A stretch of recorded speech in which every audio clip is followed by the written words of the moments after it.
Pasé 15 años cuidando de mi segundo esposo, Javier, lavando su ropa, cocinando sus comidas, acompañándolo a las citas médicas, permaneciendo a su lado durante cada hospitalización, creyendo que era simplemente lo que una esposa debía hacer. Hasta aquel día en que lo escuché en el pasillo del hospital diciéndole a otro paciente: ella no es más que una cuidadora gratis. Por supuesto, el dinero irá a mi hijo cuando yo no esté. Sentí que mi corazón se detenía mientras permanecía inmóvil detrás de la puerta. La traición en sus palabras me golpeó como una bofetada física. 15 años de mi vida dedicados a un hombre que me veía como una sirvienta, no como una esposa. 15 años esperando una herencia que nunca llegaría. Me alejé silenciosamente, con las manos temblorosas y la mente acelerada. Toda nuestra historia juntos comenzó a reproducirse en mi cabeza, pero ahora con una claridad brutal. Los comentarios casuales sobre cómo su hijo Mateo manejaría sus propiedades algún día, las reuniones privadas con su abogado a las que nunca fui invitada, la forma en que Mateo me miraba durante las cenas familiares, con esa sonrisa de superioridad que ahora entendía perfectamente. No era paranoia mía, después de todo. Javier tenía 73 años cuando nos casamos. Yo tenía 58, viuda de mi primer marido, Eduardo, quien me había dejado con recuerdos maravillosos, pero pocas posesiones materiales. Cuando conocí a Javier en un evento benéfico, me pareció encantador. Un empresario inmobiliario exitoso con una sonrisa amable y atenciones que me hicieron sentir valorada nuevamente. Después de 2 años de cortejo, nos casamos en una pequeña ceremonia. Mi hija, Lucía, se mostró escéptica desde el principio. «Mamá, apenas lo conoces», me advirtió. Pero yo estaba segura de mi decisión. Los primeros años fueron buenos, o al menos eso creía. Javier parecía apreciar mis cuidados y yo estaba feliz de tener un propósito nuevamente. Cuando su salud comenzó a deteriorarse 5 años después, asumí naturalmente el papel de cuidadora. Sus problemas cardíacos se hicieron más graves, requiriendo hospitalizaciones frecuentes, y yo estaba allí sosteniendo su mano a través de cada crisis. Durante esos años, conocí bien a su hijo Mateo, un hombre de 40 años que rara vez visitaba a su padre, pero siempre aparecía cuando había documentos que firmar. Nunca me aceptó realmente. Siempre hubo una tensión, un aire de desconfianza que Javier desestimaba como tonterías. Está protegiendo sus intereses, solía decir Javier con una risa que ahora reconocía como cómplice. Regresé a la habitación del hospital ese día con una sonrisa perfectamente compuesta. Javier estaba recostado contra las almohadas, revisando algunos documentos que guardó rápidamente cuando entré. «Carmen, mi amor, ¿me trajiste esa gelatina que te pedí?», preguntó con esa voz dulce que ahora sonaba tan falsa en mis oídos. «Por supuesto, cariño», respondí, colocando la gelatina en su mesa. «¿Qué estabas leyendo?». «Oh, nada importante. Cosas del negocio que Mateo quiere que revise». «Negocios. Siempre negocios que yo no debía conocer. Propiedades que supuestamente serían nuestras, pero que ahora sabía estaban destinadas exclusivamente a Mateo». La justicia parecía una ilusión lejana. Esa noche, mientras Javier dormía conectado a sus monitores, saqué mi teléfono y envié un mensaje a mi hija. «Lucía, necesito hablar contigo urgentemente. Tenías razón sobre todo». Su respuesta fue inmediata. «Voy para allá mañana. Mamá, resiste, resiste». Como si hubiera estado haciendo otra cosa durante 15 años. Al día siguiente, Lucía llegó al hospital como prometió. Mi hija, abogada de profesión, siempre había sido mi roca. Nos encontramos en la cafetería mientras Javier recibía su terapia física. «Mamá, te ves terrible», dijo, tomando mis manos sobre la mesa. «¿Qué ha pasado?». Le conté todo. Las palabras de Javier, mis sospechas confirmadas, los 15 años que había invertido en un matrimonio que ahora parecía una transacción comercial fallida. Necesito saber exactamente qué dice su testamento, concluí. Necesito saber dónde estoy parada realmente. Lucía asintió, su expresión profesional reemplazando su preocupación inicial. Puedo averiguarlo, pero mamá, si lo que sospechas es cierto, necesitamos un plan. La venganza impulsiva no resolverá nada. No quiero venganza, respondí, sorprendida por la calma en mi voz. Quiero justicia y quiero mi vida de vuelta. Durante la siguiente semana, Lucía trabajó discretamente, utilizando sus contactos legales para obtener información sobre los asuntos financieros de Javier. Yo continué mi rutina normal, atendiendo a mi esposo con la misma dedicación de siempre, observando ahora con ojos nuevos cómo él y Mateo intercambiaban miradas cuando creían que no estaba prestando atención. El viernes, Lucía me envió un mensaje. Tengo la información. Nos vemos en mi apartamento esta noche. Dile a Javier que vas a comprar sus medicamentos. Esa noche, sentada en el elegante apartamento de mi hija, la verdad completa de mi situación me fue revelada. Mamá, no hay una forma amable de decir esto, comenzó Lucía, extendiendo varios documentos sobre la mesa de café. Javier modificó su testamento 3 meses después de casarse contigo. Te dejó el usufructo de la casa familiar mientras vivas, pero todo lo demás, las propiedades, las acciones de su empresa, las cuentas bancarias, todo va directamente a Mateo. Sentí un peso instalarse en mi estómago. ¿Qué significa exactamente usufructo? Significa que puedes vivir en la casa, pero no puedes venderla ni modificarla. Y si decides mudarte, pierdes incluso ese derecho.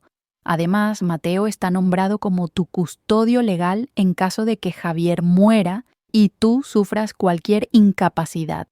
Mi custodio. La indignación calentó mi sangre. Tengo 73 años, no 100. Y estoy perfectamente lúcida. Lucía tomó mi mano. Hay más, mamá. He rastreado los movimientos financieros de Javier durante vuestro matrimonio. Ha estado transfiriendo sistemáticamente activos a nombre de Mateo desde hace años. La empresa que una vez dirigió ahora está controlada por su hijo. La herencia que crees que existirá cuando él fallezca prácticamente ya ha sido distribuida. Me quedé mirando los documentos, números y términos legales que confirmaban lo que mi corazón ya sabía. No había sido una esposa para Javier, había sido una conveniencia, una cuidadora gratuita que mantendría su casa y atendería sus necesidades mientras él aseguraba que su verdadera familia, su hijo, recibiera todo lo que había construido. ¿Qué puedo hacer?, pregunté finalmente. Mi hija me miró con determinación en sus ojos. Tenemos opciones, mamá. No muchas, pero las tenemos. La pregunta es, ¿qué quieres tú realmente?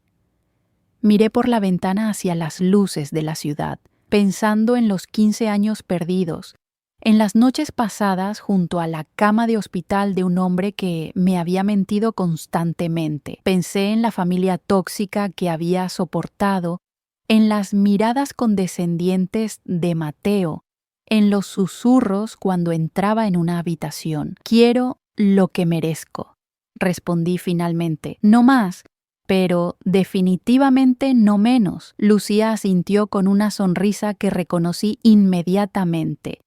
Era la misma expresión que tenía cuando, de niña, se preparaba para un debate escolar que sabía que ganaría. Entonces, empecemos por lo básico. En primer lugar, no firmes absolutamente nada que te traiga Javier o Mateo. Ni un papel ni un recibo. Nada. Mateo me ha estado presionando para que firme unos documentos, confesé. Dice que son para facilitar el manejo de las finanzas mientras Javier está hospitalizado. Por supuesto que sí, Lucía sacudió la cabeza. Apuesto a que son poderes notariales o algo que te quitaría el control incluso antes de que Javier fallezca. Es una suerte que no los hayas firmado. De hecho, había estado a punto de firmarlos esa misma mañana. Mateo había aparecido temprano en el hospital, con su maletín de cuero fino y su sonrisa practicada. Carmen, necesito que firmes estos papeles. Papá está preocupado por las cuentas médicas y quiere asegurarse de que todo esté en orden. Había colocado los documentos frente a mí, señalando con su pluma de oro dónde debía firmar. Algo en su prisa, en la forma en que evitaba mirarme directamente a los ojos, me había hecho dudar. Los revisaré esta noche, le había dicho. Su irritación fue apenas perceptible, pero estaba allí. ¿Y ahora qué?, pregunté a Lucía. Ahora investigamos más profundamente, respondió. Necesitamos saber exactamente cuánto vale la empresa de Javier, qué propiedades posee realmente y qué derechos tienes como su esposa bajo las leyes de nuestra provincia. Los siguientes días fueron una revelación.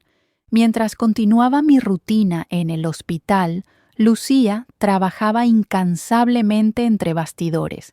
Descubrimos que Javier era mucho más rico de lo que yo había imaginado. Su empresa inmobiliaria, Construcciones Mendoza, no solo poseía edificios de apartamentos en 3 ciudades, sino también terrenos comerciales valiosísimos que estaban a punto de ser desarrollados. Lo más sorprendente fue descubrir que la herencia de la que Javier siempre hablaba con veneración, la que supuestamente había construido su padre desde cero, incluía una colección de arte valorada en millones, pinturas que colgaban en nuestra casa, que yo limpiaba cuidadosamente cada semana, creyendo que eran simples recuerdos familiares. Estas pinturas por sí solas valdrían para que vivieras cómodamente el resto de tu vida, comentó Lucía cuando le mostré fotos de ellas. También descubrimos el alcance de la traición de Mateo. Como director financiero de la empresa de su padre, había estado desviando fondos a cuentas personales durante años. Pequeñas cantidades al principio, pero sumas cada vez mayores a medida que la salud de Javier empeoraba. ¿Javier lo sabe?, pregunté, horrorizada ante la evidencia que mi hija había recopilado. Lo dudo, respondió Lucía, pero incluso si lo supiera, probablemente lo perdonaría. Es su hijo, después de todo, su hijo, el heredero del Imperio Mendoza, el hombre que me miraba como si fuera una intrusa, incluso en mi propio hogar. A medida que pasaban los días, noté cambios sutiles en el comportamiento de Javier y Mateo. Miradas más frecuentes, conversaciones que se detenían abruptamente cuando yo entraba en la habitación. Mateo aparecía cada vez más en el hospital, siempre con documentos, siempre insistiendo en tiempo a solas con su padre. Una tarde, regresé a la habitación después de ir a la cafetería y los encontré en una discusión acalorada. «Necesita firmar ahora, papá», escuché decir a Mateo. «No podemos esperar más». «Ella sospecha algo», respondió Javier, su voz débil pero decidida. «La he visto mirar los documentos en mi escritorio». «¿Y qué si sospecha? No puede probar nada. Además, dentro de poco no importará». Contuve la respiración, quedándome justo fuera de la vista. «El testamento está seguro, ¿verdad?», preguntó Javier. «¿Estás seguro de que no puede reclamar nada importante?». «Completamente seguro», la voz de Mateo destilaba confianza. «El abogado ha blindado todo. Ella obtiene la casa para vivir, nada más. Y si causa problemas, incluso eso podemos quitárselo». La justicia parecía cada vez más lejana mientras escuchaba a estos hombres planificar efectivamente mi futuro como si yo fuera una molestia menor, un inconveniente a gestionar. Entré en la habitación entonces, con mi mejor sonrisa. «Qué bueno verte, Mateo. No sabía que vendrías hoy». La forma en que ambos se sobresaltaron habría sido cómica en otras circunstancias. «Carmen». Javier se acomodó en su cama, ocultando rápidamente algunos papeles bajo la sábana. «¿Dónde has estado? Te he estado llamando». «Lo siento, cariño. Fui a buscar un café. ¿Necesitas algo?». La tensión en la habitación era palpable. Mateo recogió su maletín evitando mi mirada. Tengo que irme, papá. Volveré mañana con los documentos finales. Cuando se fue, Javier intentó actuar con normalidad, pidiéndome que le ajustara las almohadas, que le trajera agua. Actué como la esposa devota que siempre había sido, mientras mi mente procesaba lo que acababa de escuchar. Esa noche llamé a Lucía desde el pasillo del hospital. Lo he escuchado todo, le dije manteniendo la voz baja. Están apurados por finalizar algo. Mateo mencionó documentos finales. Esto cambia nuestro cronograma, respondió Lucía. Tenemos que actuar ahora. ¿Qué debemos hacer? Tengo un plan, pero necesito que confíes en mí completamente. Y necesito que hagas algo que puede parecer extraño. Haré lo que sea necesario, respondí, sintiendo una determinación que no había experimentado en años. El plan de Lucía era audaz pero simple. Primero, necesitábamos pruebas concretas del fraude de Mateo en la empresa. Segundo, necesitábamos acceso a los documentos reales que Javier estaba firmando. Y tercero, necesitábamos crear un registro legal de todo antes de que fuera demasiado tarde. Mañana es crucial, explicó Lucía. Cuando Mateo venga con esos documentos finales, necesito que encuentres una manera de fotografiarlos discretamente. Y si me descubren, entonces pasamos al plan B, respondió con una confianza que me reconfortó.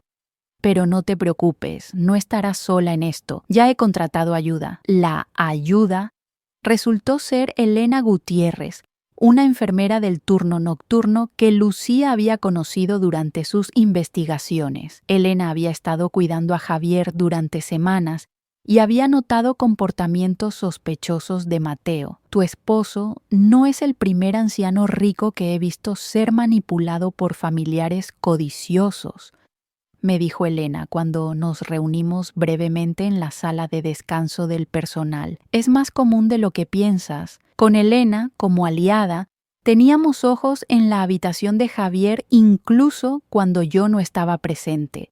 Y fue ella quien nos dio nuestra primera victoria significativa. Mateo dejó su maletín en la habitación anoche, nos informó Elena la mañana siguiente. Mientras dormían, tomé fotografías de todo lo que contenía, incluidos estos. Los documentos que Elena había fotografiado eran explosivos, transferencias de propiedades, modificaciones al testamento, incluso una evaluación médica falsificada que sugería que yo podría tener principios de demencia y no ser apta para tomar decisiones financieras. Están preparando el terreno para quitarte todo, dijo Lucía, revisando las imágenes en su tablet. Incluso la casa. La traición era aún más profunda de lo que había imaginado. No solo me habían mentido sobre mi herencia, estaban activamente conspirando para declararme incompetente. Ese día, cuando Mateo llegó con su portafolio de documentos, estaba preparada. Había colocado discretamente mi teléfono en modo de grabación en el bolsillo de mi suéter. Javier parecía inquieto, más pálido que de costumbre. Carmen, ¿podrías dejarnos solos un momento?, pidió Mateo apenas entró. Por supuesto, sonreí amablemente. Iré a buscar más agua para Javier. En lugar de alejarme, me quedé justo fuera de la puerta donde podía escuchar cada palabra. Estos son los últimos documentos. Papá, dijo Mateo, una vez que firmes estos, todo estará protegido. La empresa, las propiedades, las cuentas, todo irá directamente a mí sin pasar por el proceso de sucesión. ¿Y Carmen? La voz de Javier sonaba débil, casi preocupada. Recibirá exactamente lo que acordamos, el usufructo de la casa. Es más que generoso considerando que solo ha estado contigo 15 años. Hubo un silencio. Y luego la voz de Javier, más clara de lo que la había escuchado en días. Nunca pensé que viviría tanto, hijo. Cuando nos casamos, estaba seguro de que tendría 5 años como máximo. Lo sé, papá. Fue mala suerte para todos. ¿Mala suerte? mi dedicación a mantener vivo a mi esposo era mala suerte? ¿Y estás seguro de que este plan funcionará?, continuó Javier, que ella nunca sabrá sobre las otras propiedades o las cuentas en el extranjero. Absolutamente seguro. La confianza de Mateo era inquebrantable. Ella cree que la empresa está en dificultades, que apenas te mantienes a flote. Nunca ha visto los libros reales. Era cierto. Cada vez que había preguntado sobre las finanzas, Javier había desviado la conversación quejándose de tiempos difíciles y inversiones que salieron mal. Mientras tanto, había estado ocultando una fortuna. Firma aquí y aquí, indicó Mateo. Y con esto todo queda asegurado. Escuché el rasguido de la pluma sobre el papel y supe que era el momento de actuar. Entré en la habitación con una sonrisa brillante y una jarra de agua. Perdón por la tardanza. Había una fila enorme en la fuente de agua. Mateo cerró rápidamente la carpeta de documentos, pero no antes de que pudiera ver claramente lo que eran. Transferencias de propiedad. Mi esposo estaba firmando la entrega de sus activos mientras yacía en una cama de hospital. No te preocupes, dijo Javier, su voz repentinamente afectuosa. Mateo solo me traía algunos papeles del negocio para firmar. Nada importante. Oh, ¿puedo ver?, pregunté inocentemente. Siempre me ha interesado aprender más sobre tu empresa, cariño. La alarma en los ojos de ambos hombres habría sido cómica si no fuera tan reveladora. Son solo tecnicismos legales, Carmen, respondió Mateo, colocando los documentos en su maletín. Te aburriría tremendamente. Nada me aburre cuando se trata de mi esposo, insistí, manteniendo mi tono ligero pero firme. Después de todo, somos socios en todo, ¿verdad, Javier? Javier tosió incómodamente. Por supuesto, querida, tal vez Mateo pueda explicarte los detalles otro día cuando no esté tan cansado. Por supuesto, concedí, acomodando las almohadas de Javier con cuidado. Otro día, la mirada que Mateo me lanzó mientras salía de la habitación estaba llena de sospecha. Él sabía que algo había cambiado, pero no podía identificar qué. Esa noche, después de asegurarme de que Javier estaba cómodamente dormido, me reuní con Lucía y Elena en la cafetería vacía del hospital. Tengo todo grabado, les dije, mostrando la grabación en mi teléfono. Cada palabra de su conversación. Lucía escuchó con expresión grave. Esto es exactamente lo que necesitábamos. Prueba de que están ocultando activos y manipulando documentos legales mientras Javier está vulnerable médicamente. ¿Y ahora qué?, pregunté. Ahora, respondió Lucía con una sonrisa determinada. Presentamos una demanda de emergencia para congelar todos los activos de Javier y Mateo. Y solicitamos al tribunal que nombre un administrador independiente para supervisar las finanzas hasta que se resuelva este asunto. ¿Podemos hacer eso? Con esta evidencia, absolutamente. Especialmente con la grabación donde Mateo admite que te han estado mintiendo deliberadamente sobre el estado de la empresa y los activos. La venganza comenzaba a tomar forma, pero no de la manera destructiva que había imaginado inicialmente. Esta sería una venganza basada en la verdad, en la justicia, en corregir años de manipulación y mentiras. Hay algo más que deberías saber, añadió Elena, bajando la voz aunque estábamos solas. He revisado los registros médicos de Javier. Su condición es seria, pero no tan grave como te han hecho creer. Con el tratamiento adecuado, podría vivir cómodamente muchos años más. Asimilé esta información sintiendo una nueva ola de indignación. ¿Me están haciendo creer que está muriendo? Elena asintió. Probablemente para justificar la prisa por finalizar estos documentos, para crear un sentido de urgencia. La imagen completa de la traición se estaba formando ante mis ojos. No solo me habían mentido sobre el dinero y las propiedades, me habían mentido sobre la salud de mi propio esposo, manipulándome para que viviera en un estado constante de ansiedad y preocupación. Mañana presentaremos los documentos legales, dijo Lucía. Pero esta noche, mamá, necesito que descanses. Lo que viene será difícil. Asentí. sintiendo un cansancio que iba más allá de lo físico. 15 años de mi vida dedicados a un hombre que había conspirado contra mí desde el principio. 15 años de lealtad respondidos con engaño y desprecio. Pero mientras regresaba a la habitación de Javier, una nueva sensación comenzaba a crecer dentro de mí. No era solo indignación o dolor, sino una determinación fría y clara.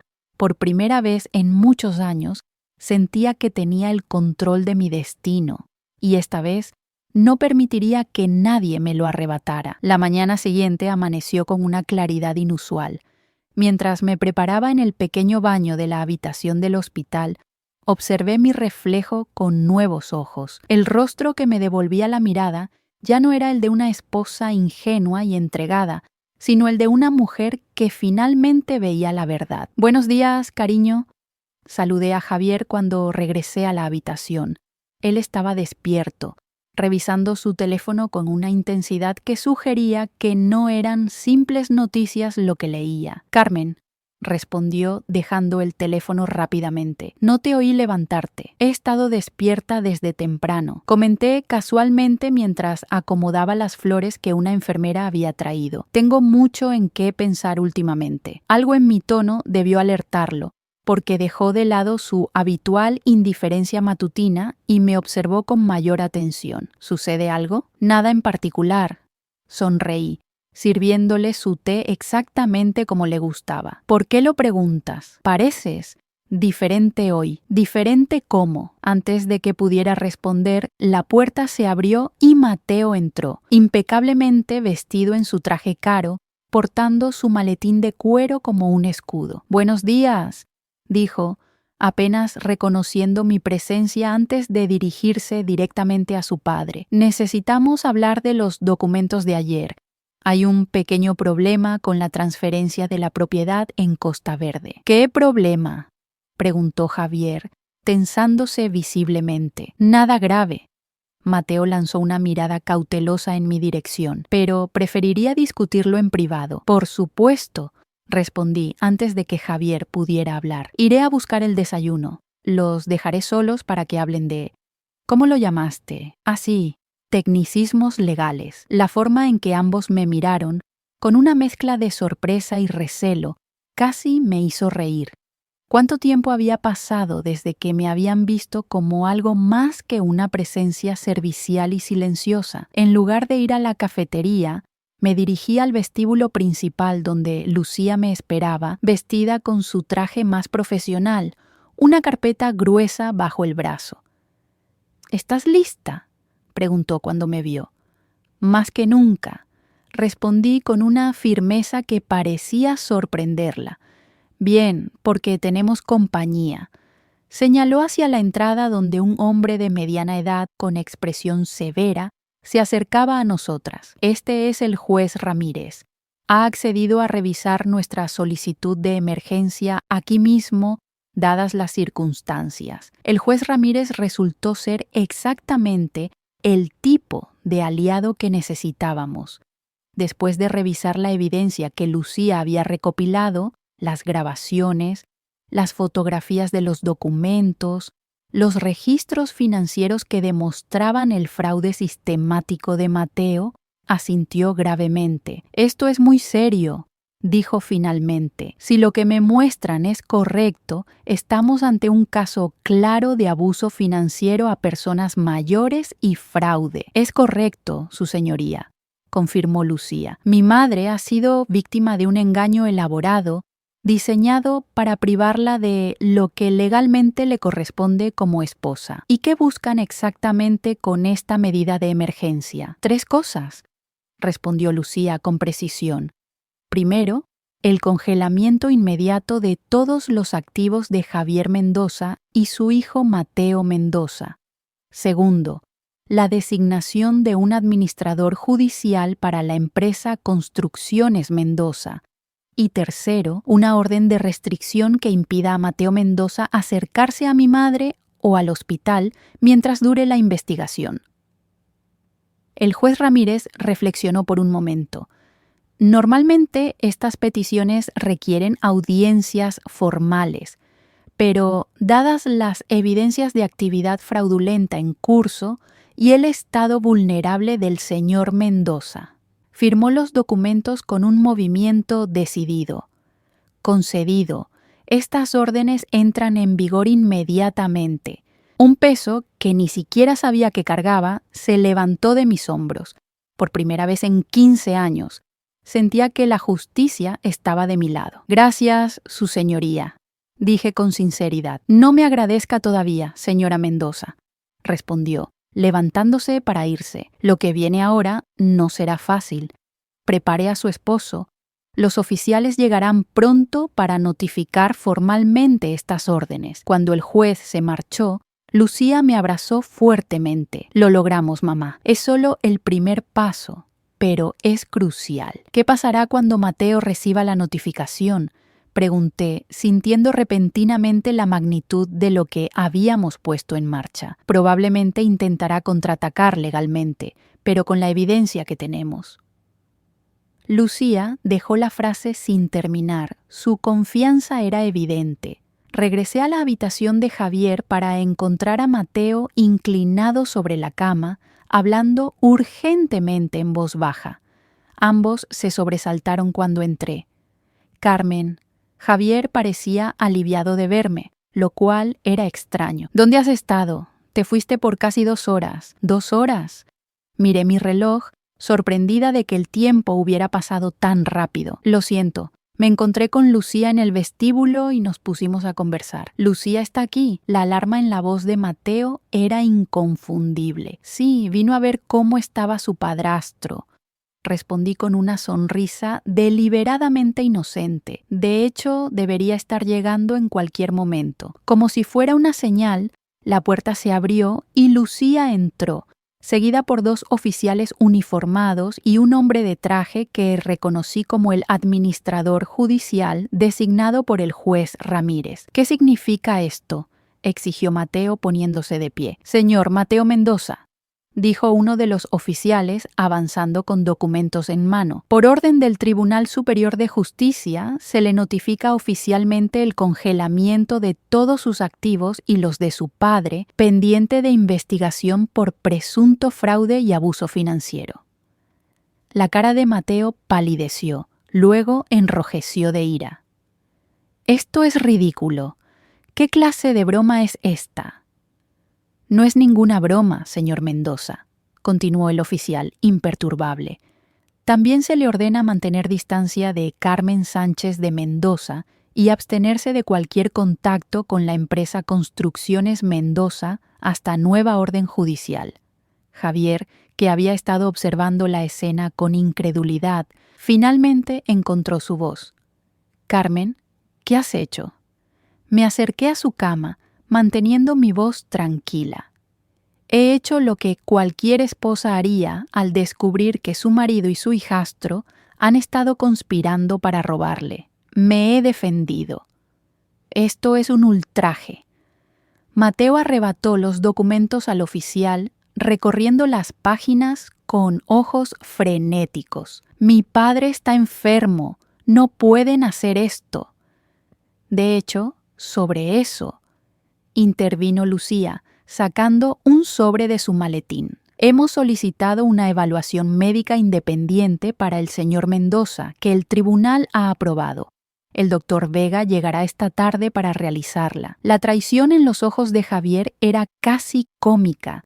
Durante 15 años, él había sido el que manipulaba, el que ocultaba la verdad, el que jugaba conmigo como si fuera una pieza en su tablero. Ahora, finalmente, los papeles se habían invertido. Carmen, su voz era un susurro débil. Podemos hablar de esto. Debe haber algún malentendido. Oh, estoy completamente de acuerdo, respondí, sentándome junto a su cama y tomando su mano como lo había hecho miles de veces. Ha habido un malentendido masivo.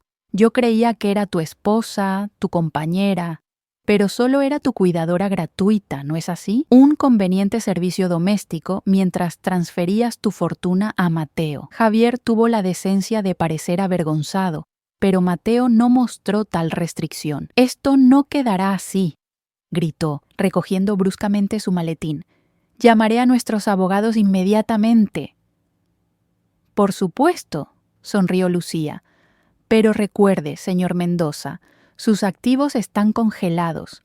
Eso incluye el pago de honorarios legales. La realización golpeó a Mateo como un puño físico.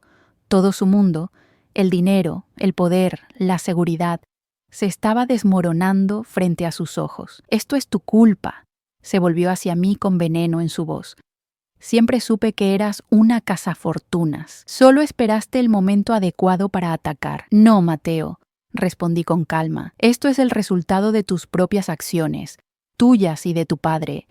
Yo solo estoy asegurándome de que la verdad salga a la luz. Mientras los oficiales escoltaban a un furioso Mateo fuera de la habitación, me quedé a solas con Javier.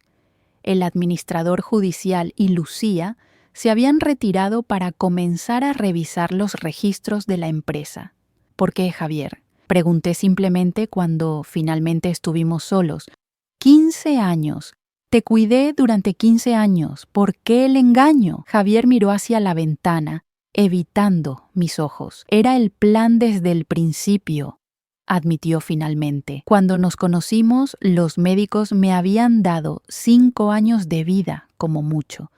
Necesitaba alguien que me cuidara, que mantuviera la casa, que me acompañara al final. Mateo sugirió que me casara de nuevo. Y la herencia, las mentiras sobre la empresa, nunca tuve intención de dejarte nada sustancial. Su honestidad ahora era brutal. Eres mi segunda esposa, no la madre de mis hijos. Todo lo que construí siempre fue para Mateo. Y nunca pensaste que 15 años de matrimonio, de cuidados, de lealtad, ¿merecían algo más que una casa vacía? No respondió, y no necesitaba hacerlo. Su silencio confirmaba lo que yo ya sabía. Para Javier yo nunca había sido realmente su esposa. Había sido una transacción, un arreglo conveniente. Las cosas van a cambiar ahora, dije, levantándome para irme. La investigación revelará cada centavo que tú y Mateo han ocultado, cada documento fraudulento, cada mentira, y cuando termine, obtendré exactamente lo que merezco, ni más ni menos. Javier me miró entonces, con verdadero miedo en sus ojos por primera vez. ¿Qué vas a hacer? Voy a quedarme aquí a tu lado como he estado durante 15 años, respondí. Voy a seguir siendo tu esposa, tu cuidadora. Pero ahora lo haré con los ojos completamente abiertos. Salí de la habitación sintiéndome más ligera de lo que me había sentido en años. La venganza que estaba tomando no era ruidosa ni violenta. Era meticulosa, justa y, sobre todo, legal. La traición que había sufrido estaba siendo expuesta. Y la familia tóxica que me había menospreciado durante tanto tiempo finalmente enfrentaría las consecuencias de sus acciones. Y mientras caminaba por el pasillo del hospital hacia un futuro que ahora parecía lleno de posibilidades en lugar de obligaciones, recordé las palabras que Javier había dicho tan descuidadamente. Ella no es más que una cuidadora gratis. Por supuesto, el dinero irá a mi hijo cuando yo no esté. Qué equivocado había estado. Yo era mucho más que una cuidadora. Era una sobreviviente, y ahora, finalmente, también sería la heredera que nunca creyeron que sería. Las semanas siguientes transformaron mi vida de maneras que nunca hubiera imaginado. La investigación ordenada por el tribunal avanzó con sorprendente velocidad, revelando capa tras capa de engaño financiero. El administrador judicial, un hombre meticuloso llamado Rodrigo Saavedra, desenterró registros que demostraban que la fortuna de Javier era 3 veces mayor de lo que cualquiera de nosotros había sospechado.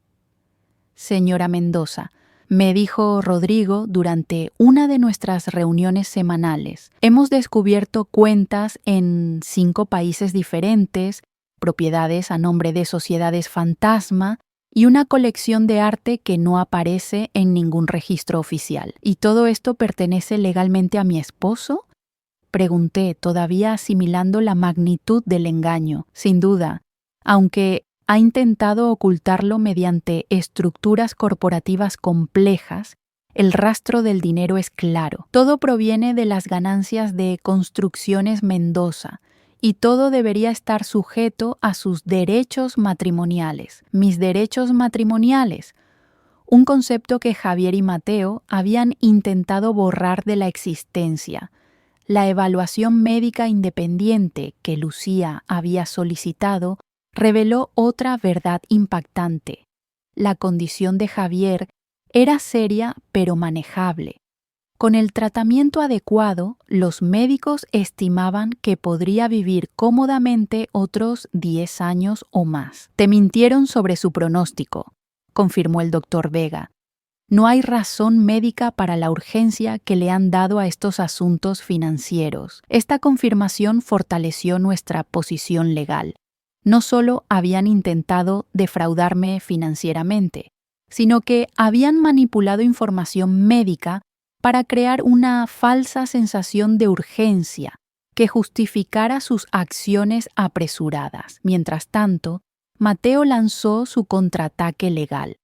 Contrató a 3 abogados diferentes, financiados por fondos que había escondido fuera del alcance de las órdenes judiciales. Sus argumentos eran predecibles. Yo era una oportunista que había manipulado a un hombre enfermo para obtener acceso a su fortuna. El congelamiento de activos estaba causando daño irreparable a la empresa. La investigación era una caza de brujas, orquestada por mi hija abogada. Pero, por cada movimiento que Mateo hacía, Lucía ya tenía preparada una respuesta. 15 años cuidando a Javier demostraban mi compromiso, no oportunismo. Los registros financieros mostraban claramente que la empresa no estaba en peligro, sino que era extraordinariamente rentable. Y la caza de brujas producía evidencia contundente casi a diario. Su hijo ha transferido más de $5 millones a sus cuentas personales en los últimos 2 años, me informó Rodrigo, mostrándome los registros, todo clasificado como honorarios de consultoría sin ninguna evidencia de servicios prestados. ¿Javier lo sabía?, pregunté. Los documentos llevan su firma, pero dada su condición médica durante este periodo. Rodrigo dejó la frase sin terminar, pero el mensaje era claro. Mateo podría haber estado aprovechándose no solo de mí, sino también de su propio padre. Una tarde, aproximadamente un mes después de que comenzara la investigación, entré en la habitación de Javier para encontrarlo mirando por la ventana, un sobre abierto en su regazo. Su apariencia había cambiado notablemente desde que iniciamos las acciones legales. Parecía más viejo, más frágil, pero también más lúcido de lo que lo había visto en años. El médico dice que puedo irme a casa la próxima semana, dijo sin volverse a mirarme. Lo sé, estoy preparando todo para tu regreso. Se volvió entonces sorprendido. ¿Todavía te ocuparás de mí después de todo esto? Soy tu esposa, Javier. Eso no ha cambiado. Pero, ¿me odias? Debes odiarme. Consideré su pregunta cuidadosamente. ¿Lo odiaba? Había momentos en que la rabia me consumía, cuando recordaba cada mentira, cada momento en que había sido tratada como una sirvienta en lugar de una compañera, pero también recordaba los momentos buenos, las cenas tranquilas, las vacaciones ocasionales, las noches en que me había sostenido cuando lloraba por mi primer marido. No te odio, respondí finalmente, pero ya no confío en ti y nunca volveré a ser la esposa ingenua que fui. Javier asintió lentamente, extendiendo el sobre hacia mí. Mateo ha estado desviando dinero de la empresa, dijo. No solo los honorarios de consultoría, hay más, mucho más. Tomé el sobre con cautela. Contenía extractos bancarios, registros de transferencias, documentos que detallaban un esquema de fraude que iba más allá de lo que incluso nuestros investigadores habían descubierto. ¿Por qué me muestras esto ahora? Porque estoy cansado, suspiró profundamente, cansado de las mentiras, de los esquemas, de pretender que todo lo que hicimos estaba justificado. Tú me cuidaste, Carmen. Durante 15 años me cuidaste cuando nadie más lo habría hecho. ¿Y ahora esperas que te perdone? ¿Que olvidemos todo y sigamos adelante como si nada hubiera pasado? No, sacudió la cabeza. No espero perdón. Solo quiero hacer lo correcto al menos una vez. Miré los documentos en mis manos, comprendiendo su valor para nuestra investigación. ¿Mateo sabe que tienes esto? No. Él cree que todos estos registros fueron destruidos hace años. La ironía no me pasó desapercibida. Después de tanto tiempo siendo engañada, ahora Javier me ofrecía la herramienta para exponer completamente el fraude de su hijo. ¿Era otra manipulación? ¿O realmente había llegado a un punto de rendición genuina? Llevé los documentos directamente a Lucía y Rodrigo, quienes confirmaron su autenticidad y su valor incalculable para nuestro caso. Con esto, dijo Lucía con una sonrisa de satisfacción, podemos presentar cargos criminales contra Mateo, no solo por el fraude a la empresa, sino por evasión fiscal, falsificación de documentos y potencialmente incluso por abuso de personas mayores. ¿Cargos criminales? La magnitud de lo que estábamos descubriendo seguía sorprendiéndome. ¿Podría ir a la cárcel? Con esta evidencia es casi seguro, confirmó Rodrigo. Estos no son simples errores contables.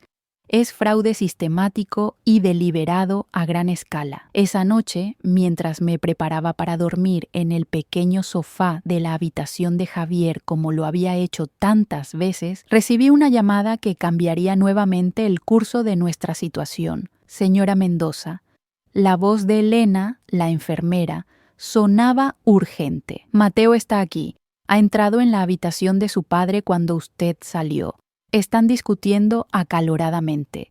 «Voy para allá», respondí, corriendo hacia el hospital. Cuando llegué, pude escuchar las voces alzadas incluso desde el pasillo. «¡Traidor!», gritaba Mateo. «¡Décadas construyendo esto juntos y me entregas a los lobos! ¿Por ella? ¿Por tu maldita enfermera glorificada? Es mi esposa».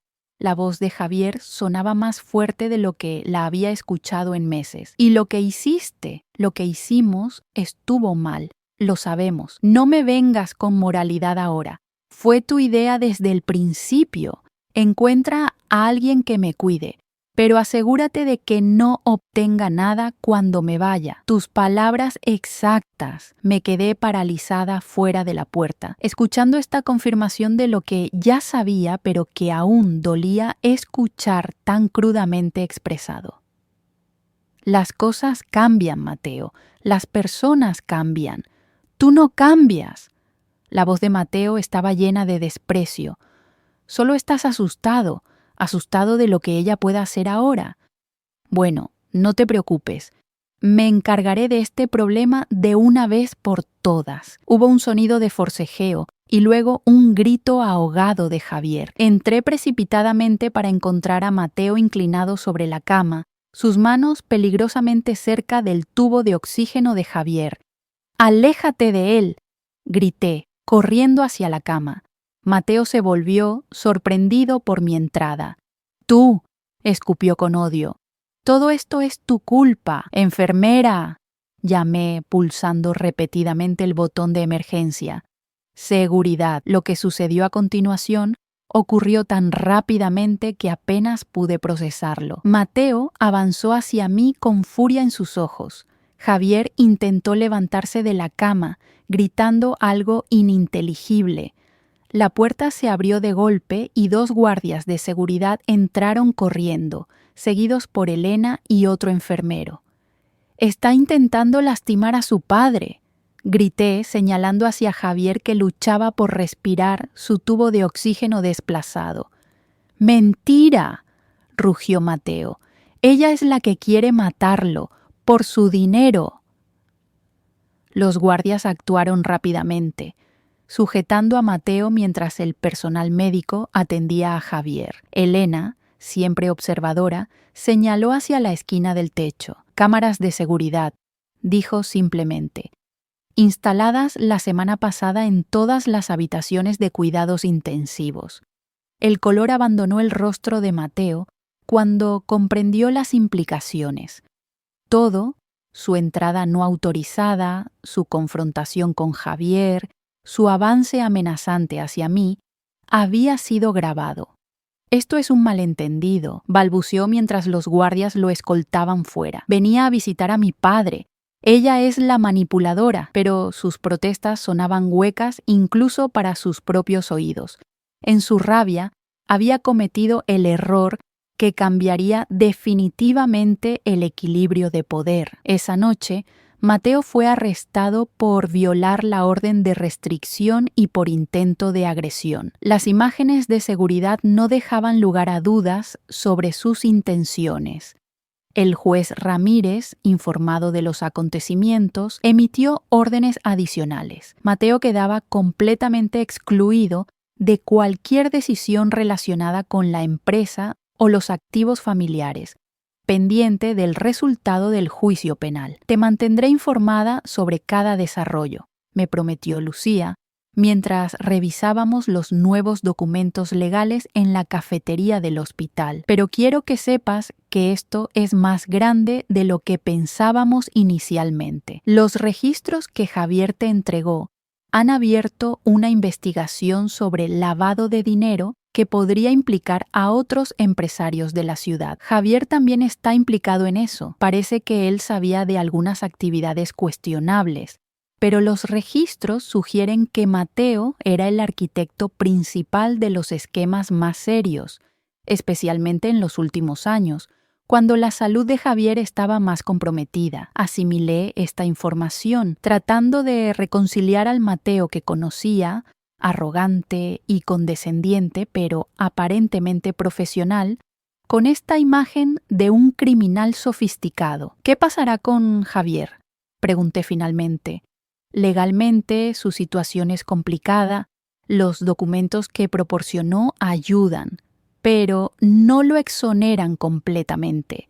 Sin embargo, dada su edad y condición médica, es poco probable que enfrente cargos serios si continúa cooperando. Asentí lentamente. A pesar de todo lo que había descubierto, una parte de mí se sentía aliviada de que Javier no terminaría sus días en una celda de prisión. Cuando regresé a su habitación, lo encontré despierto mirando las noticias en el pequeño televisor. Su rostro se iluminó ligeramente cuando me vio entrar, una reacción que me sorprendió. Arrestaron a Mateo, dijo, señalando la pantalla donde efectivamente aparecía una breve nota sobre el arresto de un prominente empresario por fraude y agresión. Lo sé, nunca pensé que llegaríamos a esto, continuó, apagando el televisor. Cuando nos casamos, todo parecía tan simple. Tú obtendrías compañía y seguridad en tus últimos años. Yo obtendría cuidados y una casa bien administrada. Mateo protegería el negocio familiar. ¿Y en algún momento consideraste que yo podría merecer más? ¿Que 15 años de matrimonio podrían significar una verdadera sociedad? Javier me miró con lo que parecía genuino arrepentimiento. No al principio, admitió.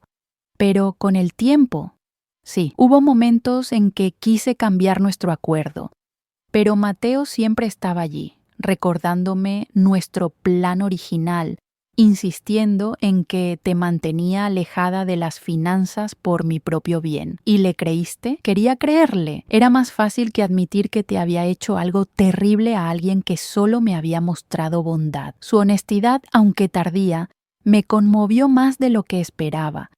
Durante 15 años había vivido con un hombre que me veía como un servicio contratado. Ahora, finalmente, parecía verme como una persona con sentimientos, con derechos, con dignidad. El médico dice que puedes volver a casa pasado mañana. Dije, cambiando de tema. He estado preparando tu habitación en el primer piso para que no tengas que subir escaleras. Carmen, Javier extendió su mano hacia mí. Un gesto de súplica que raramente mostraba. No tienes que seguir cuidándome. Después de todo lo que ha pasado, nadie esperaría que lo hicieras. Lo sé, respondí tomando su mano después de un momento de vacilación. Pero hice votos, Javier, en la salud y en la enfermedad. Quizás tú no los tomaste en serio. Pero yo sí. Las lágrimas brillaron en sus ojos, y por primera vez en nuestro matrimonio vi a Javier Mendoza realmente vulnerable, realmente humano. No te merezco, susurró. No, concordé suavemente. No me mereces, pero aquí estoy de todos modos. En ese momento sentí un cambio dentro de mí. La venganza que había buscado no era simplemente la exposición de sus mentiras o la recuperación de lo que me correspondía legalmente. Era este momento de claridad, de verdad entre nosotros. Era la justicia de ser finalmente vista, valorada y respetada, no como una cuidadora o una conveniencia, sino como una persona que merecía consideración. Mientras preparaba las cosas de Javier para su regreso a casa, recibí una llamada que cambiaría nuevamente el curso de nuestra historia. Era Rodrigo, su voz tensa con excitación apenas contenida. Señora Mendoza, hemos encontrado algo extraordinario en las cuentas extranjeras, algo que cambia completamente el panorama de nuestro caso. ¿Qué es?, pregunté, sintiendo que cada nueva revelación debería ya haberme inmunizado contra la sorpresa. Una cuenta en Suiza, a nombre de Javier y Mateo Mendoza conjuntamente. Contiene aproximadamente $20 millones. ¿20 millones? Repetí, aturdida por la magnitud. Y eso no es todo, continuó Rodrigo. Hemos encontrado un documento firmado por ambos que detalla exactamente qué hacer con ese dinero en caso de su muerte. ¿Y qué dice? Dice que todo debe transferirse a una fundación privada. Una fundación cuyo único propósito es asegurarse de que usted nunca vea un centavo de la fortuna Mendoza. La frialdad de este descubrimiento me golpeó como una ola helada. No era solo que me hubieran mentido o engañado.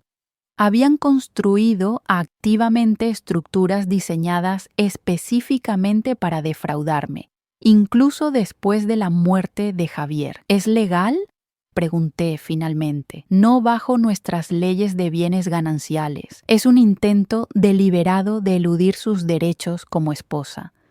Y con toda la evidencia que tenemos ahora de fraude y manipulación, ningún tribunal lo sostendrá. Cuando colgué me encontré temblando, no de miedo, sino de una ira fría y clara que no había sentido hasta entonces. Esta traición final, esta prueba documentada de la profundidad de su desprecio, cristalizó algo dentro de mí. Esa noche, cuando regresé al hospital, mi expresión debió revelar mis pensamientos, porque Javier inmediatamente se tensó en su cama. ¿Qué sucede?, preguntó cautelosamente. $20 millones, Javier, en Suiza, y una fundación diseñada específicamente para asegurarse de que nunca vea un centavo. Su rostro palideció. Carmen, eso fue idea de Mateo. Fue hace años cuando recién nos casamos. Pero firmaste los documentos. Interrumpí. Los firmaste sabiendo exactamente lo que significaban. No respondió, su silencio confirmando lo que ya sabía. Durante 15 años, continué, mi voz sorprendentemente firme. He estado a tu lado. Te he bañado cuando estabas demasiado débil para hacerlo tú mismo. He dormido en sillas incómodas de hospital para que no estuvieras solo durante la noche. He administrado tu medicación, preparado tus comidas, sido tu compañera cuando todos los demás estaban demasiado ocupados, y en retribución, una conspiración elaborada para asegurarse de que termine sin nada. Las cosas han cambiado, protestó débilmente. Te lo dije, quiero hacer lo correcto ahora, y debo creerte. Después de descubrir mentira tras mentira, te entregaré todo, dijo con repentina urgencia. La casa, la empresa, las cuentas, todo será tuyo, lo prometo. Tus promesas ya no significan nada para mí, Javier. Pero la ley sí significa algo, y la ley dice que la mitad de todo lo que has acumulado durante nuestro matrimonio me pertenece legítimamente, no por tu generosidad, por derecho. Me miró entonces con una mezcla de miedo y respeto que nunca había visto en sus ojos. Por primera vez, no me veía como alguien a quien manipular o apaciguar.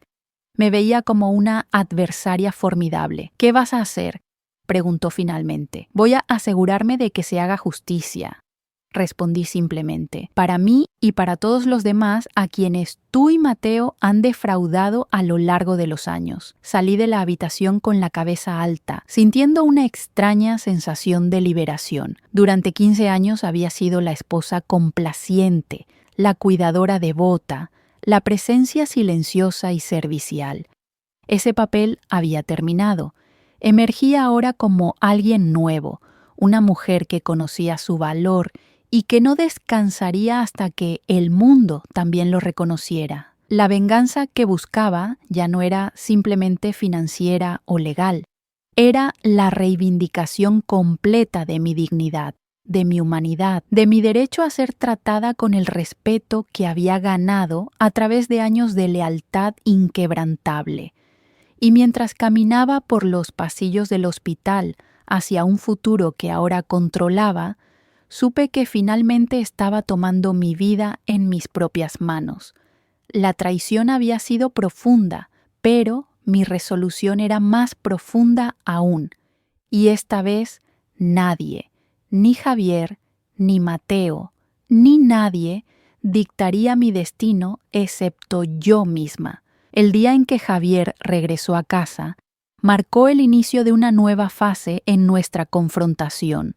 La mansión, que siempre había considerado nuestra casa, pero que ahora sabía que nunca había sido realmente mía, se sentía diferente. Cada objeto de valor, los cuadros, las antigüedades, incluso los muebles finos, ahora los veía con nuevos ojos, reconociéndolos como parte de la fortuna que me habían ocultado sistemáticamente. Instalé a Javier en la habitación que había preparado en la planta baja, rodeado de sus medicamentos, libros y una enfermera profesional que había contratado para ayudar con sus cuidados. ¿Ya no dormirás aquí?, preguntó cuando notó que mis cosas habían sido trasladadas a una de las habitaciones de invitados.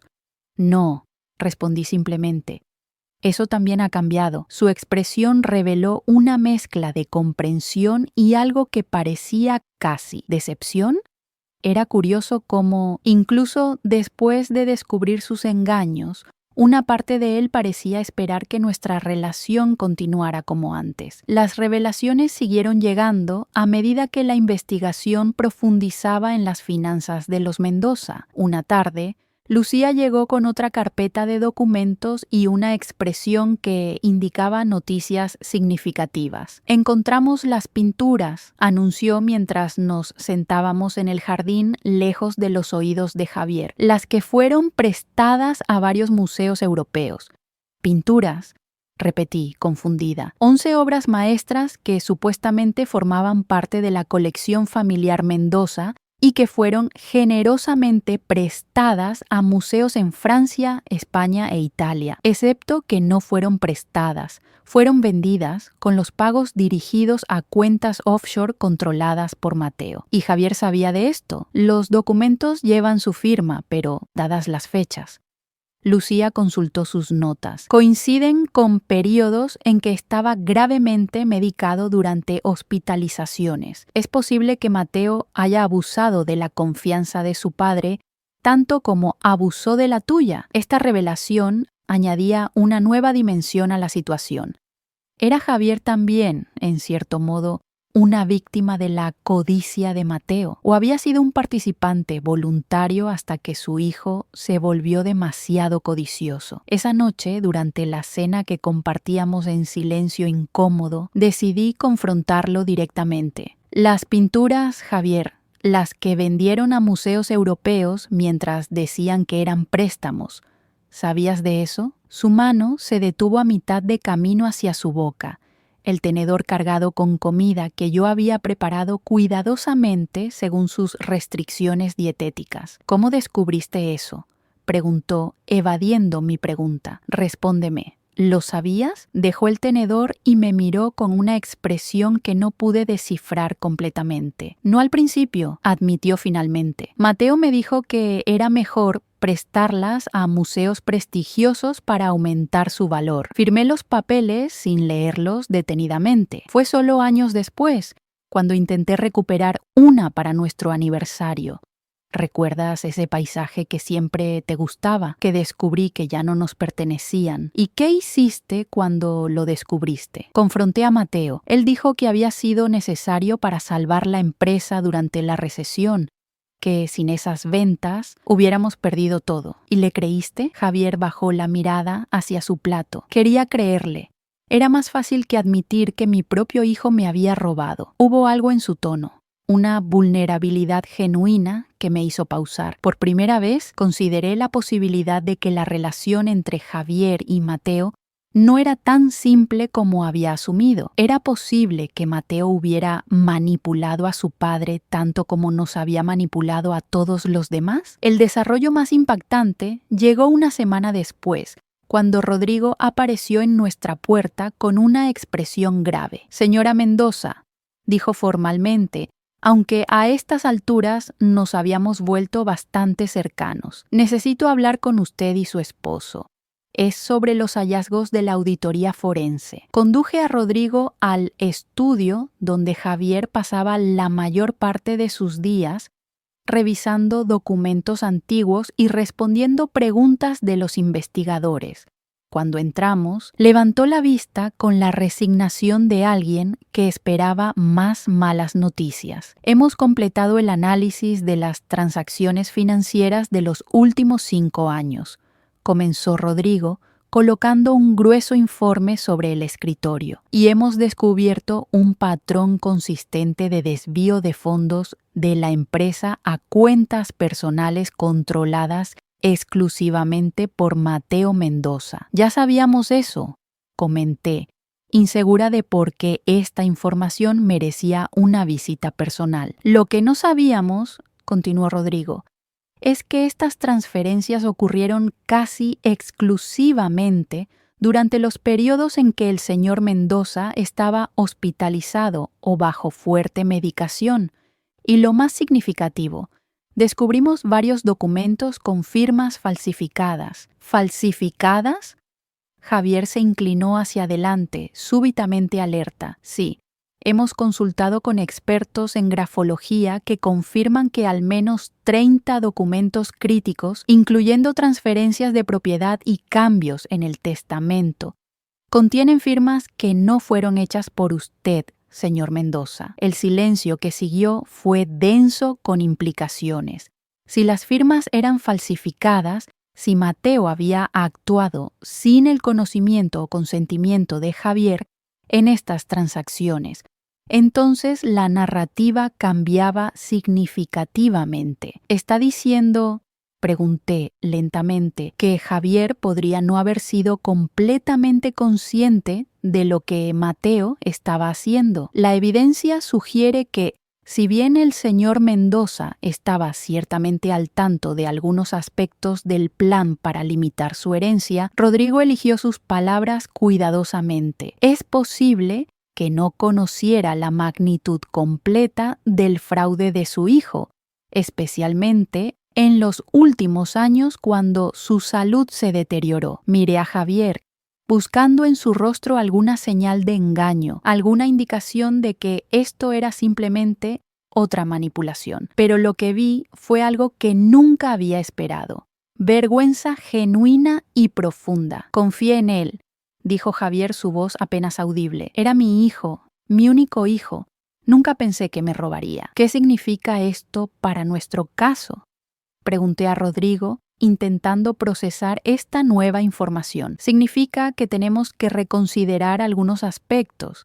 Si el señor Mendoza es también víctima de fraude, aunque sea parcialmente, esto podría afectar cómo procedemos legalmente». Después de que Rodrigo se marchó, Javier y yo nos quedamos en un silencio incómodo. Finalmente habló. «Nunca quise lastimarte, Carmen», dijo, su voz cargada de emoción que raramente mostraba. «Al principio sí, te vi como una conveniencia, una cuidadora, como dijiste, pero con el tiempo cambiaste cosas en mí, tu lealtad, tu bondad.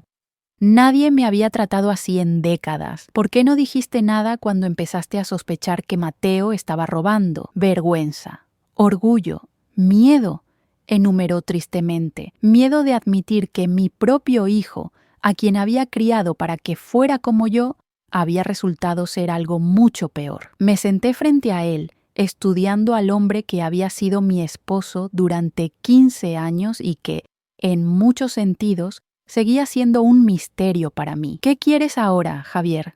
Realmente, lo consideró por un largo momento. Quiero arreglar lo que pueda ser arreglado, respondió finalmente. No puedo deshacer 15 años de engaños. No puedo borrar las decisiones que tomé, pero puedo asegurarme de que obtengas lo que mereces, todo lo que mereces. ¿Y Mateo?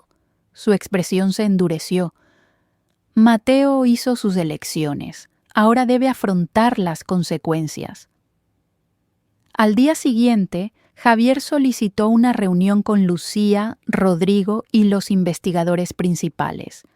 Con una fuerza que no había mostrado en meses, detalló sistemáticamente cada transacción fraudulenta que podía recordar, cada documento que había firmado bajo coacción o engaño, y cada conversación donde Mateo había manipulado información para su beneficio personal. Quiero presentar cargos formales contra mi hijo, concluyó, su voz firme a pesar de la evidente dificultad emocional, por fraude, falsificación y abuso de confianza. ¿Está seguro?, preguntó Lucía, claramente sorprendida por este giro. Es su hijo, después de todo. Estoy seguro. Javier me miró directamente. Es hora de que la verdad salga a la luz, toda la verdad. La confesión formal de Javier transformó completamente nuestro caso. Lo que había comenzado como una disputa matrimonial sobre herencia se convirtió en una investigación criminal a gran escala sobre fraude empresarial. Mateo, ya bajo arresto domiciliario por el incidente en el hospital, ahora enfrentaba múltiples cargos federales que podrían enviarlo a prisión por décadas. Mientras tanto, Javier y yo negociamos un acuerdo que dividía equitativamente todos los activos matrimoniales. La mitad de todo, la empresa, las propiedades, las cuentas extranjeras recuperadas, sería mía, no como un regalo o concesión, sino como mi derecho legal. Quiero que sepas, me dijo Javier una tarde mientras firmábamos los documentos finales en presencia de nuestros abogados, que me arrepiento profundamente de cómo comenzó nuestro matrimonio, pero no me arrepiento de haberme casado contigo.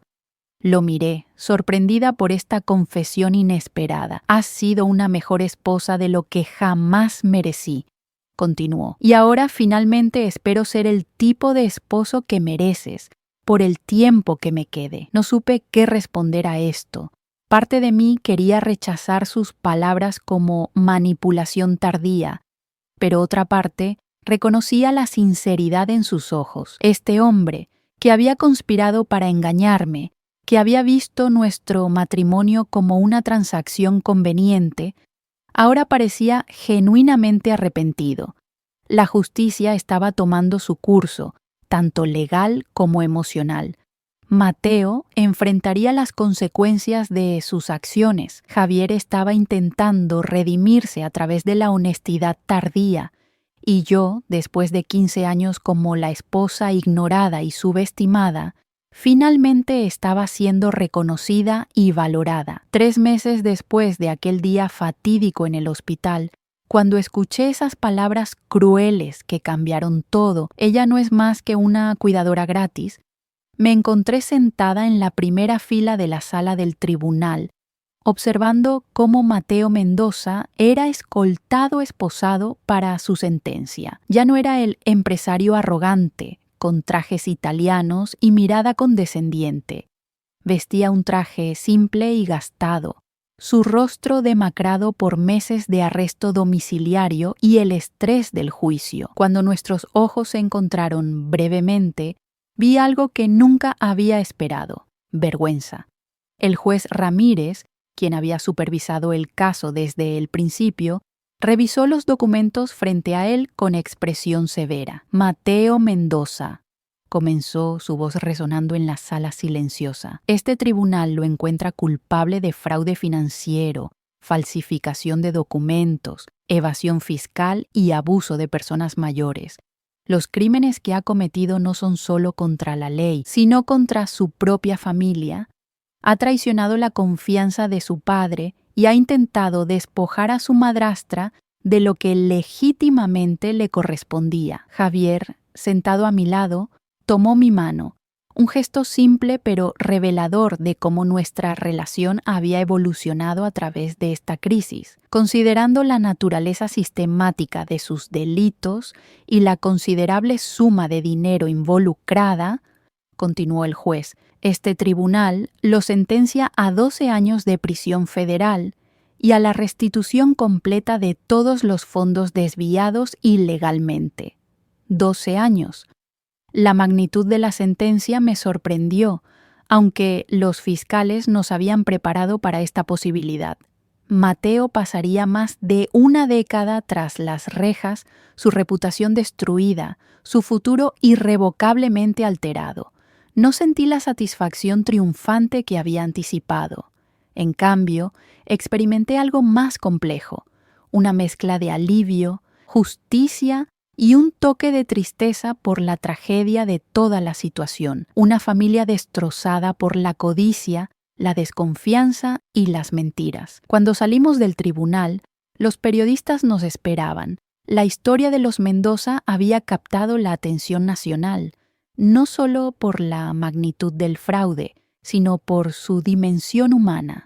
La esposa leal, que descubre que ha sido manipulada durante años, el patriarca empresarial traicionado por su propio hijo, el heredero que arriesgó todo por codicia. «Señora Mendoza», llamó uno de los reporteros, «¿qué siente ahora que su hijastro ha sido sentenciado?»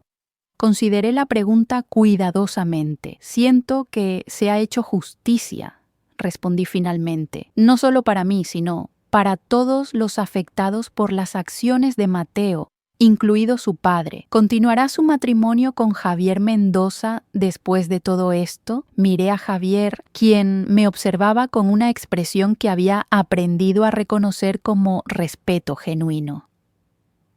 «Nuestro matrimonio ha cambiado», respondí honestamente. «Como nosotros hemos cambiado, lo que viene después, eso es algo que descubriremos día a día».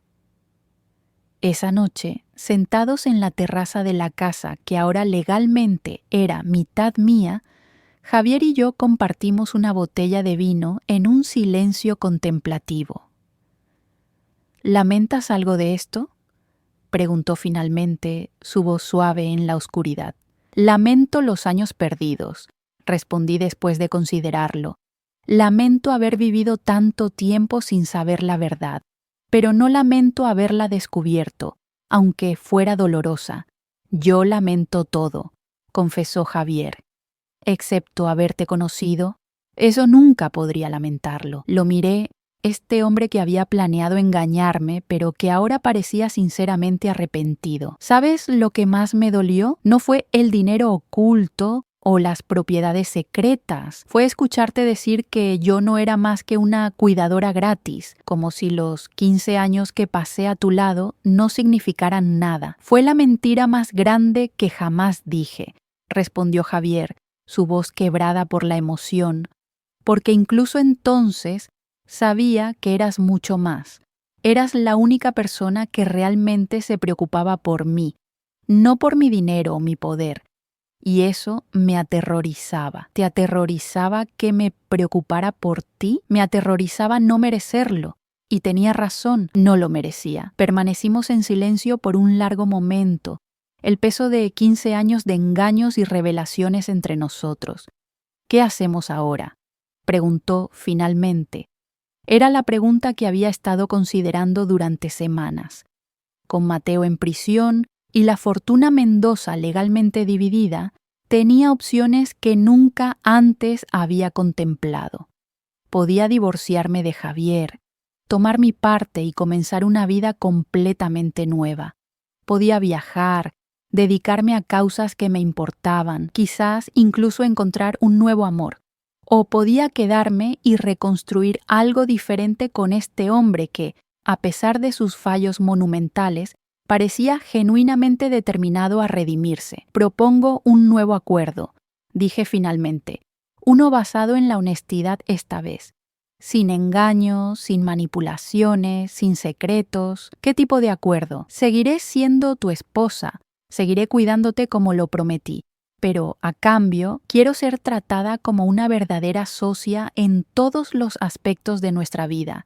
Quiero transparencia total en nuestras finanzas, decisiones compartidas sobre la empresa y respeto genuino, no fingido. Javier me miró con una intensidad que rara vez había mostrado. ¿Lo dices en serio? Después de todo lo que pasó, ¿realmente considerarías darnos otra oportunidad? No exactamente, aclaré. No es otra oportunidad para el matrimonio que teníamos. Es una primera oportunidad para el matrimonio que deberíamos haber tenido desde el principio, uno entre iguales. La transformación de nuestra relación no ocurrió de la noche a la mañana. Hubo días difíciles, conversaciones dolorosas y momentos en que dudé de mi decisión. Pero también hubo cambios notables. Javier comenzó a incluirme en todas las reuniones empresariales, explicándome pacientemente los aspectos del negocio que siempre me habían sido ocultados. Bajo mi influencia, Construcciones Mendoza adoptó nuevas políticas de transparencia y responsabilidad social. Los proyectos que antes se enfocaban exclusivamente en el lucro ahora incorporaban viviendas asequibles y espacios comunitarios. Insistí en que una parte significativa de nuestros ingresos se destinara a causas que siempre me habían importado: educación para mujeres adultas, apoyo a cuidadores familiares y programas de alfabetización financiera para prevenir que otros fueran víctimas del tipo de manipulación que yo había experimentado. Javier, sorprendentemente, abrazó estas iniciativas con entusiasmo. Es como si finalmente pudiera hacer algo significativo con todo esto, me dijo una vez mientras revisábamos los planes para una fundación educativa que llevaba mi nombre. La salud de Javier continuó siendo frágil, pero los cuidados constantes y la reducción del estrés relacionado con los secretos que había mantenido parecieron otorgarle una nueva vitalidad. Los médicos, inicialmente pesimistas sobre su pronóstico, ahora hablaban de años, no meses. 6 meses después de la sentencia de Mateo, recibí una carta suya desde la prisión. Dudé en abrirla, recordando todas las formas en que este hombre había intentado perjudicarme. «Deberías leerla», sugirió Javier cuando se lo mencioné. Sea lo que sea que diga, es mejor saber que preguntarse. La carta era sorprendentemente breve. «Carmen, no espero tu perdón ni lo merezco. Solo quería que supieras que finalmente entiendo el daño que causé a ti, a mi padre y a mí mismo. La codicia me cegó hasta el punto de destruir lo único que realmente importaba. La familia. Mi padre tiene suerte de tenerte, más suerte de lo que jamás reconocí. Espero que encuentres en tu corazón, si no perdón, al menos un poco de paz sabiendo que estoy pagando por lo que hice». Mateo mostré la carta a Javier, observando cuidadosamente su reacción. El dolor en sus ojos era evidente. El dolor de un padre que había perdido a su hijo no solo por la prisión, sino por las decisiones que ambos habían tomado. «¿Le responderás?», preguntó. «Todavía no lo sé», contesté honestamente. «Quizás algún día, cuando esté lista».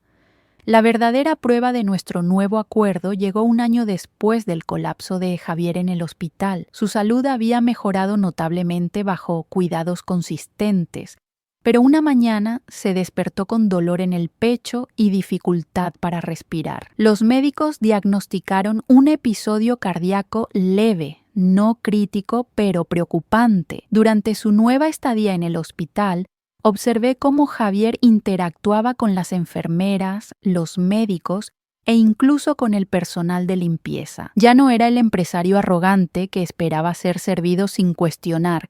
Mostraba gratitud genuina, recordaba nombres, preguntaba por las familias del personal. «Has cambiado», comenté una tarde mientras le ayudaba con su almuerzo. «Tú me cambiaste», respondió simplemente. «Me mostraste que hay otra forma de vivir, una mejor». Esa noche, mientras Javier dormía, salí al pasillo del hospital, el mismo pasillo donde un año antes había escuchado las palabras que cambiaron mi vida. Recordé la mujer que había sido entonces, dedicada pero ingenua, leal pero ignorada, trabajadora pero no valorada. La mujer que era ahora caminaba con la cabeza alta, consciente de su valor, respetada no solo por su marido, sino por toda la comunidad empresarial que había llegado a conocerla como una fuerza a considerar, no simplemente como la esposa de Javier. Elena, la enfermera que me había ayudado desde el principio, me encontró contemplando por la ventana. «Qué diferencia hace un año, ¿verdad?», comentó uniéndose a mí. «Una vida entera de diferencia», concordé. «¿Sabes?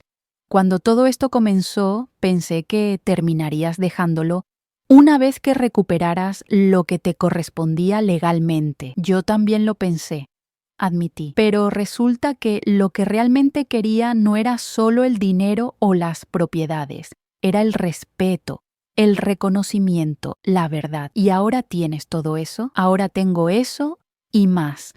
Sonreí. «Tengo el tipo de matrimonio que siempre debimos tener, uno entre iguales. ¿Valió la pena? Todo el dolor, las revelaciones, el juicio». Consideré su pregunta cuidadosamente. «Valió la pena la verdad», respondí finalmente. «Incluso las verdades más dolorosas son mejores que las mentiras más dulces». 2 años después de aquel día fatídico en el hospital, Javier y yo celebramos nuestro aniversario número 17 con una pequeña cena en casa. No la mansión donde habíamos vivido durante años, sino una nueva casa que habíamos elegido juntos, diseñada para ser cómoda y accesible para sus necesidades médicas, pero también acogedora y verdaderamente nuestra. «Tengo algo para ti», dijo Javier después de la cena, entregándome un sobre. Dentro encontré documentos legales que no comprendí inmediatamente. «¿Es la fundación?», explicó. «La hemos renombrado. Ya no es la Fundación Mendoza. Ahora es la Fundación Carmen Sánchez para Cuidadores Familiares». Examiné los documentos, viendo que la fundación había sido completamente reestructurada para proporcionar apoyo financiero, educación y recursos a personas que, como yo, dedicaban sus vidas a cuidar de seres queridos. «Quería crear algo que realmente reflejara tu corazón», continuó Javier, «algo que continuará mucho después de que ambos nos hayamos ido». Las lágrimas que no esperaba llenaron mis ojos. «Es perfecto», dije sinceramente. «Hay algo más», añadió, su expresión volviéndose más seria. «He estado pensando en visitar a Mateo». Me tensé involuntariamente. A pesar de su carta y los años transcurridos, Mateo seguía representando para mí el símbolo de la traición y el engaño. «No espero que vengas conmigo», se apresuró a añadir Javier. «Y entendería completamente si nunca quisieras verlo de nuevo. Pero es mi hijo y a pesar de todo, lo entiendo», dije, y realmente lo entendía. El amor de un padre, incluso por un hijo que ha causado tanto daño, no desaparece simplemente. «¿Te molestaría si lo visito?», preguntó cautelosamente. En el pasado, Javier nunca habría pedido mi opinión sobre algo así. Habría actuado unilateralmente, quizás incluso ocultándome sus visitas. El hecho de que ahora me consultara, que valorara mis sentimientos sobre el asunto, era quizás la evidencia más clara de cuánto habían cambiado las cosas entre nosotros. «No me molestaría», respondí después de considerarlo. «Es tu hijo. Siempre será tu hijo, sin importar lo que haya hecho». Javier asintió, el alivio evidente en su rostro. «Gracias», dijo simplemente. «Quizás», añadí, sorprendiéndome incluso a mí misma. Algún día podría considerar acompañarte, no ahora, pero algún día. La esperanza que iluminó sus ojos me dijo que había ofrecido el regalo perfecto a cambio del suyo. Esa noche, mientras observaba a Javier dormir pacíficamente a mi lado, reflexioné sobre el extraordinario viaje que habíamos recorrido. De un matrimonio construido sobre engaños a una relación fundamentada en verdad y respeto mutuo, de ser considerada solo una cuidadora gratuita a ser reconocida como una socia igualitaria y respetada. La venganza que inicialmente había buscado, exponer las mentiras, reclamar lo que me correspondía legalmente, se había transformado en algo mucho más profundo y satisfactorio. La justicia de ser finalmente vista, valorada y respetada por quien realmente era.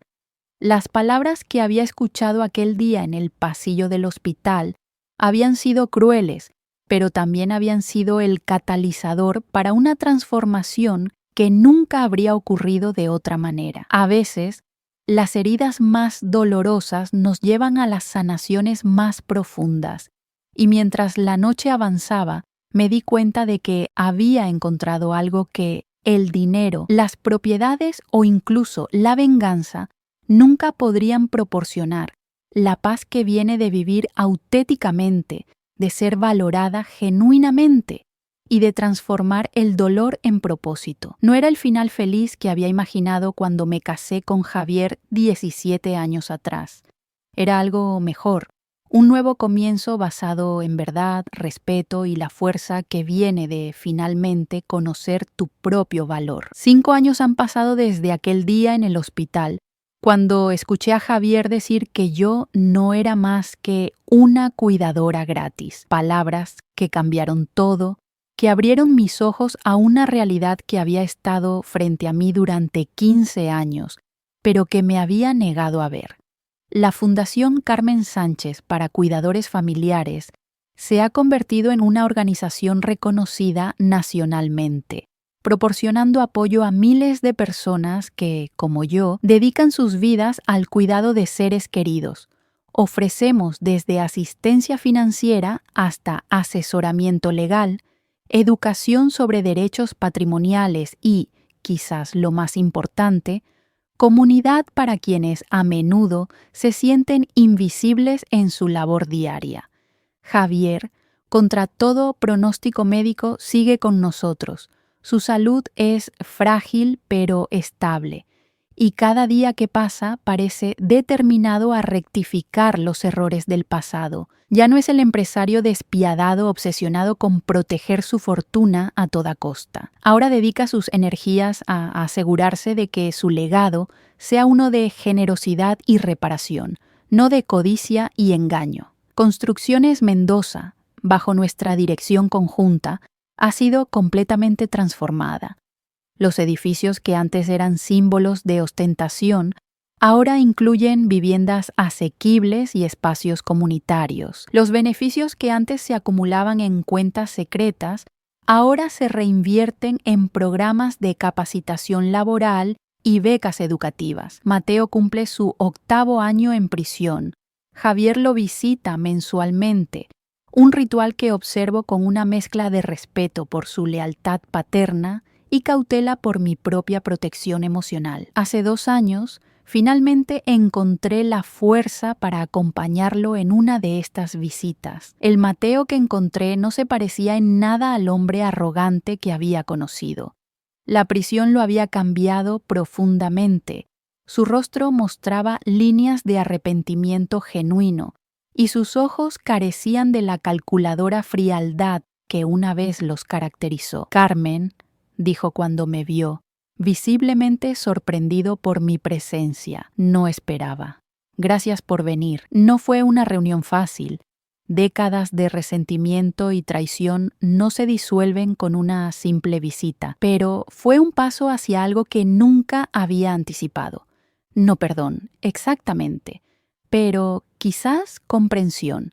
Comprensión de cómo la codicia puede corromper incluso los lazos familiares más fuertes y cómo las decisiones que tomamos por expediente pueden eventualmente definirnos. Nunca pensé que vendrías, me dijo Mateo cuando la visita estaba por terminar. Yo tampoco, admití honestamente. ¿Por qué lo hiciste entonces? Consideré su pregunta cuidadosamente, porque necesitaba verte como una persona real, no solo como el villano de mi historia. Asintió lentamente, comprendiendo. Fui ese villano, lo sé ahora. Todos fuimos lo que fuimos, respondí. Ahora somos diferentes. Esa visita no sanó mágicamente las heridas del pasado, pero sí marcó un cambio en cómo veía toda la experiencia.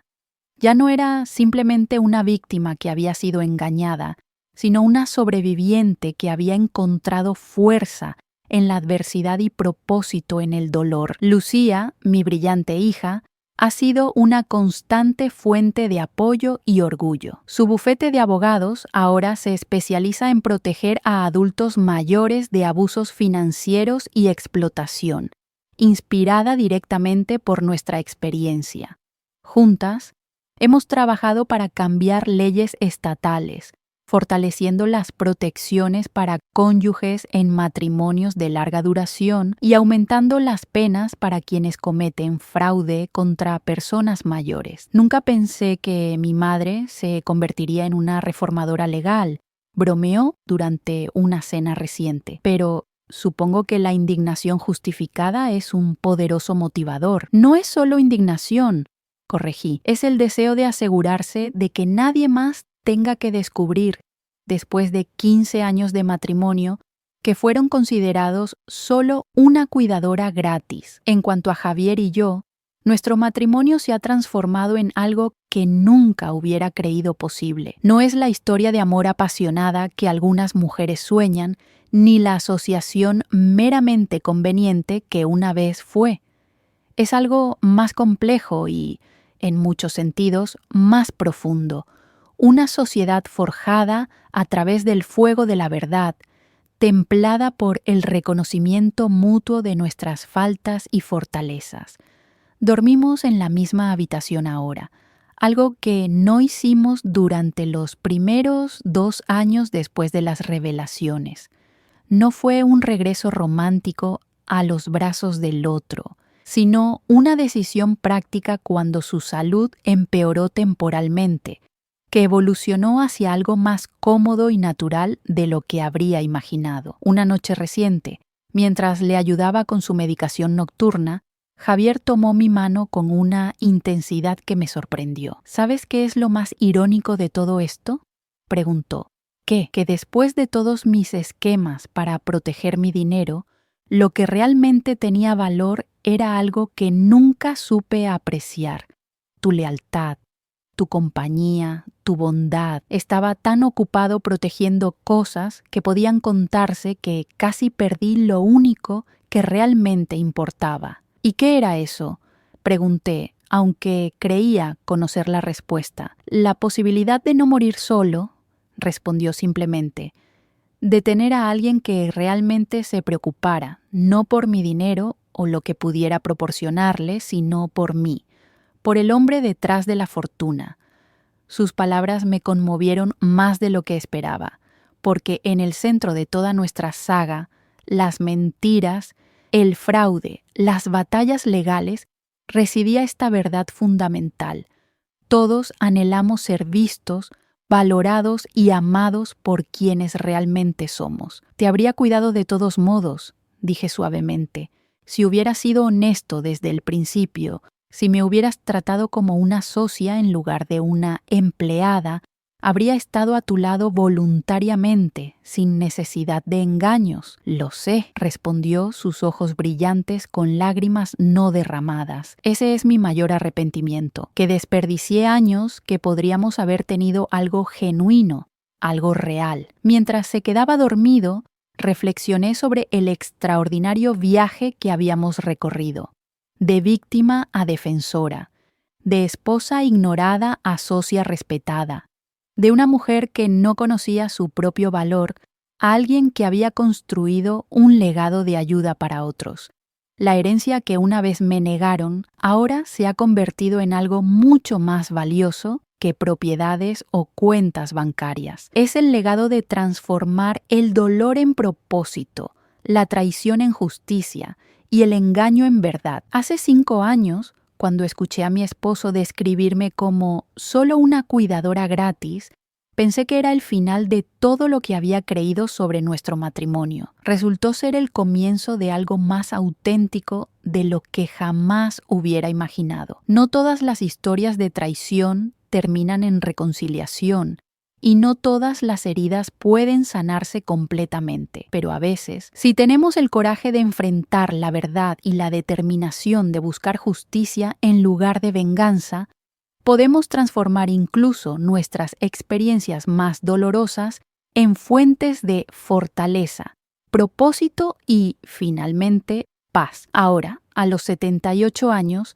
miro hacia atrás en mi vida con una claridad que solo viene después de haber visto tanto la oscuridad como la luz. Ya no soy solo una cuidadora gratis, soy Carmen Sánchez, una mujer que transformó la traición en triunfo, no a través de la destrucción de otros, sino a través de la reconstrucción de sí misma. Y esa, descubrí, es la venganza más dulce de todas.